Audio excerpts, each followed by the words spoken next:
दिल्लीच्या एका शांत गल्लीतील एक कुटुंब, जे वरवर तर खूप सुखी दिसत होतं. पती पत्नी आणि त्यांची 3 मुले. पण घराच्या आत दाराआड एक विचित्र वादळ होतं. एक असं वादळ ज्याची कोणालाही कल्पना नव्हती. पतीच्या अचानक बेपत्ता होण्याने या वादळाची सुरुवात झाली. सोनियाने सर्वांना सांगितलं की पती कामासाठी परदेशात गेले आहेत.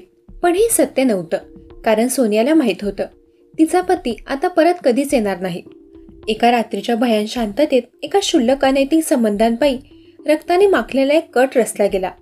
या कटातील पुरावे इतके काळजीपूर्वक नष्ट केले गेले होते की पोलिसांनाही त्याचा मागमूस लागला नाही. 1 वर्ष लोटलं, सर्व काही शांत झालं. पण म्हणतात ना, प्रत्येक गुन्हेगाराकडून एक चूक होतेच. एक अशी चूक ज्यामुळे 1 वर्षापूर्वी दफन झालेले रहस्य पुन्हा एकदा जिवंत झालं. चला तर बघूयात सविस्तर घटना. दिल्लीतील एका मध्यमवर्गीय कुटुंबात प्रीतम प्रकाश, त्याची पत्नी सोनिया आणि त्यांची 3 मुले आनंदाने राहत होते. प्रीतम एका खाजगी कंपनीत कामाला होता. त्याचा स्वभाव साधा आणि मनमिळाऊ होता. सोनिया जरी गृहिणी असली तरी ती खूप महत्वाकांक्षी होती. 15 वर्षाच्या संसारानंतर त्यांच्या आयुष्यात एक अनपेक्षित वादळ आलं. सोनियाची ओळख तिच्याच बहिणीच्या दिरासोबत झाली. त्याचं नाव होतं रोहित. रोहितचा स्वभाव गुन्हेगारी प्रवृत्तीचा होता. त्याच्यावर आधीच हत्याने शस्त्र बाळगण्याचे 4 गुन्हे दाखल होते. रोहितच्या बोलण्या चालण्याने आणि त्याच्या दिखाऊ वागण्यामुळे सोनिया त्याच्याकडे आकर्षित झाली. लवकरच त्यांचं प्रेम प्रकरण सुरू झालं.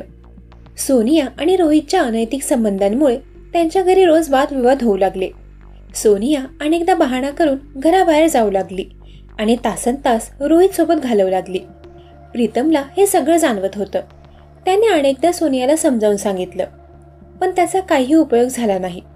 सोनिया रोहित सोबत आपल्या नव्या जीवनाची स्वप्न पाहू लागली होती. तिच्यासाठी प्रीतम आणि त्याची 3 मुले आता अडथळा वाटू लागले होते. सोनियाने रोहित सोबत मिळून प्रीतमला कायमचा संपवण्याचा कट रचला. या कटात रोहितचा मित्र विजय, जो सोनियाच्या बहिणीचा दीर होता, त्यालाही सामील करून घेतलं. विजयने हत्येची सुपारी 50,000 रुपयांना स्वीकारली. हत्येचा दिवस ठरला 5 जुलै. त्या रात्री प्रीतम घरी टेरेसवर झोपला होता. शांततामय रात्रीचा फायदा घेऊन विजयने वरच्या मजल्यावर प्रवेश केला आणि झोपलेल्या प्रीतमची निर्गुणपणे हत्या केली. हत्येनंतर त्यांनी प्रीतमचा मृतदेह एका जुन्या रिक्षामध्ये ठेवला आणि दिल्लीबाहेर घेऊन गेले. प्रीतमचा मृतदेह सोनीपत जवळील अगवानपूर गावातील एका नाल्यामध्ये फेकण्यात आला. ओळख पटू नये म्हणून त्याचे हातपाय बांधले होते. पोलिसांनी मृतदेह ताब्यात घेतला आणि त्याची ओळख पटवण्याचा प्रयत्न सुरू केला.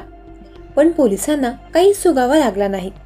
तिकडे दिल्लीत सोनियाने तिच्या शेजारी आणि नातेवाईकांना सांगितलं की प्रीतम कामासाठी परदेशात गेले आहेत. कोणीही तिच्या बोलण्यावर संशय घेतला नाही.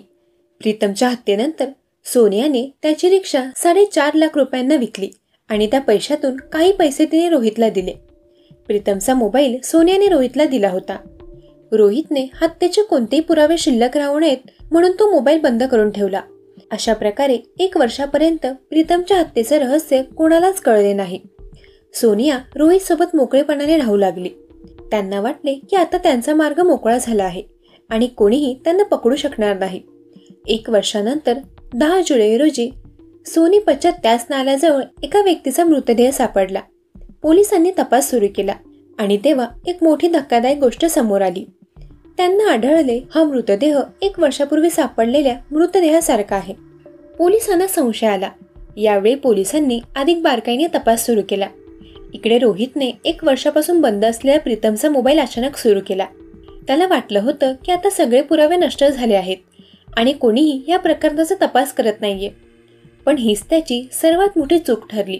पोलिसांनी प्रीतमचा जुना नंबर ट्रॅक करण्यास सुरुवात केली आणि त्यांना त्या मोबाईलचे लोकेशन कळालं.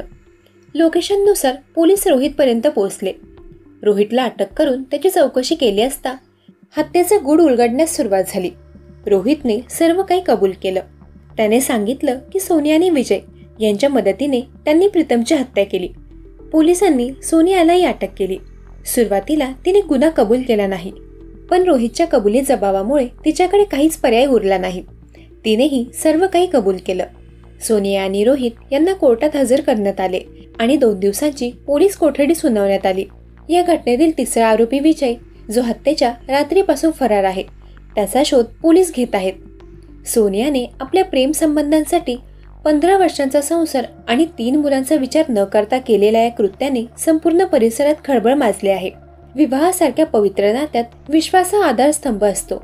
या प्रकरणात सोनियाने 15 वर्षाच्या संसाराचा, पतीचा आणि आपल्या 3 मुलांचा विचार न करता केवळ एका अनैतिक संबंधांसाठी पतीची हत्या केली. प्रेम, विश्वास आणि निष्ठा या मूल्याचा जेव्हा लोप होतो तेव्हा माणूस कितीही खालच्या थराला जाऊ शकतो हे यातून दिसून येतं. कोणत्याही नात्यात विश्वासघात केल्याने केवळ एका व्यक्तीचं जीवन संपत नाही, तर कुटुंबाची आणि मुलांच्या भविष्याचीही राख रांगोळी होते.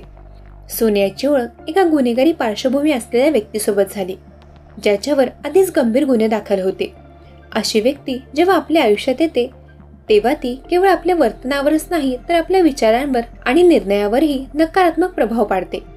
या प्रकरणात रोहितने सोनियाला केवळ अनैतिक संबंधासाठी प्रोत्साहित केले नाही, तर त्याने थेट हत्यासारख्या गुन्ह्यातही सामील केले. हा एक स्पष्ट धडा आहे की चुकीच्या संगतीमुळे माणूस कितीही चांगला असला तरी चुकीच्या मार्गावर जाऊ शकतो. आपल्या भोवतालचे लोक आणि त्यांची मूल्ये आपल्या आयुष्याला आकार देतात. गुन्हेगारांना अनेकदा असे वाटते की त्यांनी सर्व पुरावे नष्ट केले आहेत आणि आता त्यांना कोणीही पकडू शकणार नाही. या प्रकरणात रोहितने 1 वर्षापर्यंत प्रीतमचा मोबाईल बंद ठेवला. वर्षभरानंतर त्याला वाटले की आता धोका नाही आणि त्याने तो परत सुरू केला. हीच त्याची सर्वात मोठी चूक ठरली. पोलिसांना आधुनिक तंत्रज्ञानामुळे मोबाईलचे लोकेशन लगेच कळले आणि ते आरोपीपर्यंत पोहोचले. यातून हे दिसून येते की गुन्हेगाराने किती हुशारी दाखवली तरी तंत्रज्ञानाचा वापर करून पोलीस त्याला पकडू शकतात.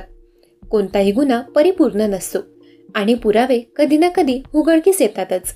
या घटनेत सर्वाधिक नुकसान त्या 3 निष्पाप मुलांचे झाले आहे. एका क्षणात त्यांचे वडील कायमचे त्यांच्यातून निघून गेले आणि त्यांची आई गुन्हेगार म्हणून तुरुंगात गेली. त्यांना आता आई वडील दोघांच्याही प्रेमापासून वंचित राहावे लागेल. या घटनेचा हा सर्वात वेदनादायक पैलू आहे की आपल्या स्वार्थासाठी आई वडिलांनी घेतलेल्या चुकीच्या निर्णयामुळे मुलांचे भविष्य पूर्णपणे उद्ध्वस्त होते. कोणताही निर्णय घेताना विशेषतः कुटुंबाशी संबंधित मुलांचा विचार करणे किती महत्त्वाचे आहे हे यातून सिद्ध होते. एकंदरीत ही घटना केवळ एका हत्येची नाही तर मानवी स्वभावाच्या दुर्बलतेची, अनैतिक संबंधाच्या दुष्परिणामाची आणि चुकीच्या निवडीच्या गंभीर परिणामाची एक गंभीर कथा आहे. हे आपल्याला शिकवते की नैतिक मूल्ये आणि कुटुंबाप्रती असलेली जबाबदारी किती महत्त्वाची आहे. कोणताही स्वार्थ किंवा वासना यापेक्षा मोठी असू शकत नाही आणि त्याचा परिणाम शेवटी विनाशच असतो. दरम्यान या घटनेवर तुमची काय प्रतिक्रिया आहे ते कमेंट करून नक्की सांगा. जर तुम्हाला अशा सत्यकथांमध्ये रस असेल तर क्राईम कोड मराठी या यूट्यूब चॅनलला जरूर सबस्क्राईब करा. तोपर्यंत सतर्क राहा, सावधान राहा. धन्यवाद.